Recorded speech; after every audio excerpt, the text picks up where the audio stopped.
Une commode. Qui a une commode? Où tu mets les parfums, tu mets tes bijoux, tu mets tes pommades, tout ça. Qui a une commode? Vous connaissez ça, non? Où vous mettez vos parfums, vous mettez vos produits cosmétiques, là. Ça s'appelle une commode. Mais dans le langage spirituel, ce n'est pas une commode. C'est un hôtel. Dans le langage spirituel, là où tu mets tes parfums, tes produits cosmétiques, c'est un hôtel. Et cet hôtel est dédié à qui? Cet hôtel est dédié à l'esprit de Jézabel, qui est la déesse de la beauté artificielle. Elle travaille aussi avec l'esprit de Méduse et l'esprit de Diane.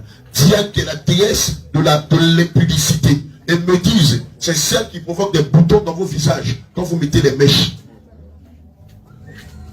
À partir de maintenant, baladez-vous dans Bayota. Regardez toutes les jeunes filles ou les femmes qui ont beaucoup de boutons là. Dites-leur de retirer leurs mèches, de se repentir, vous allez voir. Je vous donne même pas une semaine, tous les boutons vont disparaître. Parce que l'esprit de Méduse, elle est jalouse de votre beauté. Ou il est jaloux de votre beauté. Et c'est pourquoi, pour se moquer de vous, lorsque vous mettez des mèches, elle provoque de gros boutons qui n'en finissent pas dans le visage des femmes. Et c'est elle qui vous arrache vos cheveux ici, là. Et donc vous avez beaucoup de femmes, quoique ce n'est pas des hommes, elles sont chauves à cause des mèches. Et donc c'est ce qui provoque la maladie qu'on appelle l'alopécie. Amen. Amen. Vous avez des femmes qui sont chauves, non? C'est lié au fait qu'elles ont détruit le temple du Saint-Esprit. Regardez ce qu'il est écrit. Oui, allons-y, hôtel. Deutéronome chapitre 7. Tu prends Ephésiens 5, verset 17. Deutéronome chapitre 7 à partir du verset 1 oui. Jusqu'à 5. Oui. Lorsque l'Éternel ton Dieu oui. t'aura fait entrer dans le pays dont tu vas prendre possession, oui. et qu'il chassera devant toi beaucoup de nations, oui. les Hétiens, oui. les Girgasiens, oui. les Amoriens, oui. les Cananéens, oui. les Phérésiens, oui. les Éviens, oui. et les Jébusiens, oui. et les Jébusiens, cette nation plus nombreuse et plus puissante que toi, oui. Lorsque l'Éternel ton Dieu te les aura livrés et que tu les auras battus, tu les dévoueras par interdit. Alléluia. Tu ne traiteras point d'alliance avec elles, et tu ne leur feras point grâce. Oui. Tu ne contracteras point de mariage avec ces peuples. Oui. Tu ne donneras point des filles à leurs fils. Oui. Et tu ne prendras point les filles pour tes fils. Oui. Car ils détourneraient de moi tes fils, oui. qui serviraient d'autres dieux, oui. et la colère de l'Éternel s'enflammerait contre vous. Alléluia. Ils te détruiraient promptement. Voici, au contraire, comment vous agirez à leur égard. Écoutez bien. Vous renverserez leurs autels. Le Seigneur dit quoi? Vous renverserez leurs autels. Donc ta commode qui est chez toi, sur laquelle il y a des produits cosmétiques, devant Dieu c'est un autel dédié à Jézabel, à Méduse et à l'esprit de Diane. Et donc toutes les fois tu te mets devant ta commode, devant ton miroir, pour passer des heures ou du temps à te pommader, à te faire ceci, à te rendre belle. Tu es en train de rendre un culte. Comme ce matin nous sommes en train de rendre un culte à l'Éternel des armées. C'est comme ça que inconsciemment tu rends un culte à des démons. Et c'est pourquoi, quand tu es dans l'église, tu connais tout le temps des visitations de femmes de nuit ou de maris de nuit. C'est la raison pour laquelle tu connais tout le temps des visitations d'esprits de mort. C'est la raison pour laquelle tu connais tout le temps des limitations, des perpétuels recommencements. Parce que tu as un pied dedans, un pied dehors.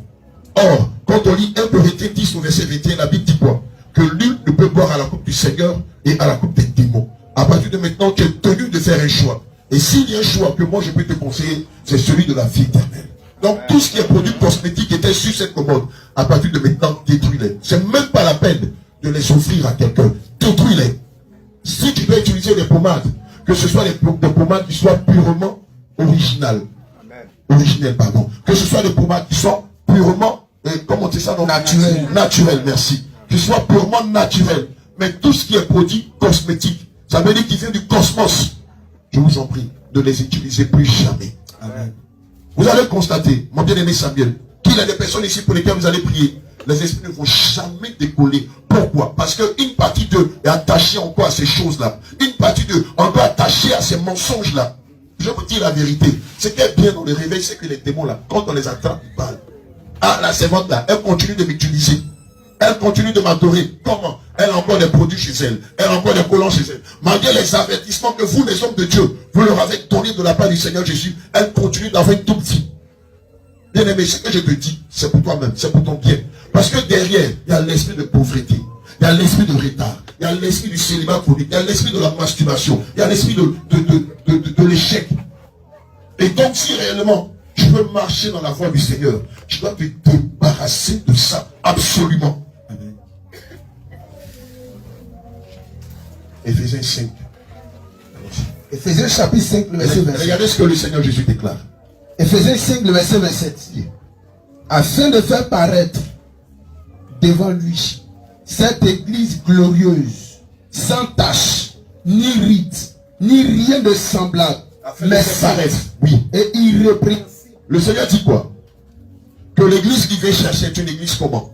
Une église sans tache, ni rite, ni rien de semblable, mais sainte, mais le diable dit quoi? irrépréhensible. Le diable dit quoi sur les produits cosmétiques que vous achetez? Le diable dit quoi? Sur les produits, sur les emballages de produits, on dit quoi? Le diable dit quoi? Qui va te rendre? Samuel, il va te rendre? Non.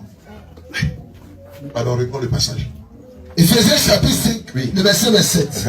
Afin de faire paraître devant lui, oui, cette église glorieuse, oui, sans tache. Le diable dit quoi avec les produits cosmétiques que vous utilisez? Non, Ça peut donner des taches. il dit quoi?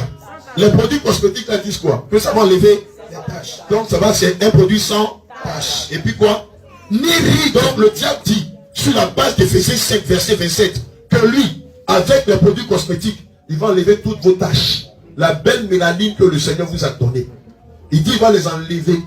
En plus, Ni rien de il va semblable. enlever, non, il va enlever toutes vos rides là. Or, ce passage-là dit quoi? Que l'église que le Seigneur Jésus vient chercher est une église sans tache ni ride glorieuse. Mais le diable dit non, vous, je vais vous entacher. Je vais retirer votre gloire. Je vais voler vos grâces. Et je vais vous frapper de malédiction. Donc pendant que l'église est en train de se préparer, est en train d'enlever la tâche de l'orgueil, en train d'enlever la tâche de l'impudicité, est en train d'enlever la tâche du vol, est en train d'enlever la tâche de l'idolâtrie, est en train d'enlever la tâche de la mondanité, toi, tu es dans l'église, mais tu es encore attaché au mensonge, tu es encore attaché au vol, à la duplicité, à l'hypocrisie, tu es encore attaché à ces choses, tu es encore attaché à la mondanité. Mais toi, lorsque la trompette sonnera, malheureusement, le Seigneur ne pourra pas t'enlever, parce que malheureusement, ta robe, c'est sali par les produits cosmétiques, c'est sali par l'impudicité, c'est sali par le mensonge. Éphésiens 5, le verset 10. Examinez ce qui est agréable au Seigneur, et ne prenez pas aux œuvres infructueuses des ténèbres, mais plutôt condamnez-les, car il est honteux de dire ce qu'ils font en secret. Alléluia. Amen. Le Seigneur vient enlever une église sans tache ni ride, une église glorieuse, une église irréprochable. Le diable dit non, c'est pas de ça qu'il s'agit. Pendant que le Seigneur te demande d'être spirituel, le diable te demande d'être charnel. Et c'est parce que vous êtes charnel que malheureusement vous êtes encore attaché au chaud de la chair. Mais l'église que le Seigneur vient chercher, les brebis, l'ensemble des brebis que le Seigneur vient chercher, c'est une église spirituelle qui marche selon l'œuvre du Seigneur, qui marche selon les fruits de l'esprit. Or, se pomader avec des produits cosmétiques, c'est demeurer dans la chair. Mettre des parfums sur soi, c'est demeurer dans la chair. Bien aimé, peut-être que c'est la première fois que tu entends, mais ça fait partie de conditions pour avoir la vie éternelle. Amen. Si le Seigneur voulait que tu sentes bon, lui-même depuis le sein de ta mère, allait te donner des parfums qui sont mieux que tout ce qu'on voit dans les magasins des Libanais. Alléluia.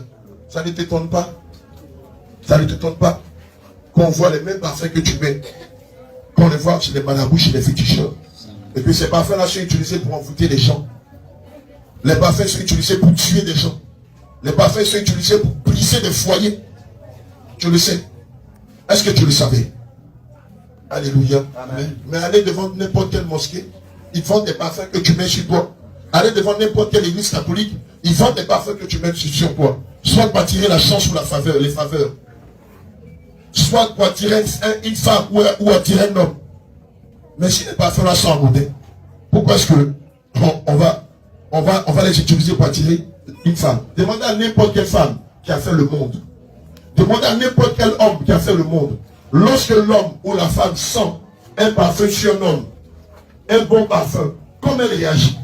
Alors si tu connais, il faut donner ton témoignage. Quand une femme voit un homme qui sent bon, même s'il est vilain, Seigneur, pardonne-moi. Même s'il est vilain, comment? À cause du parfum là, quel est le sentiment qui anime cette femme?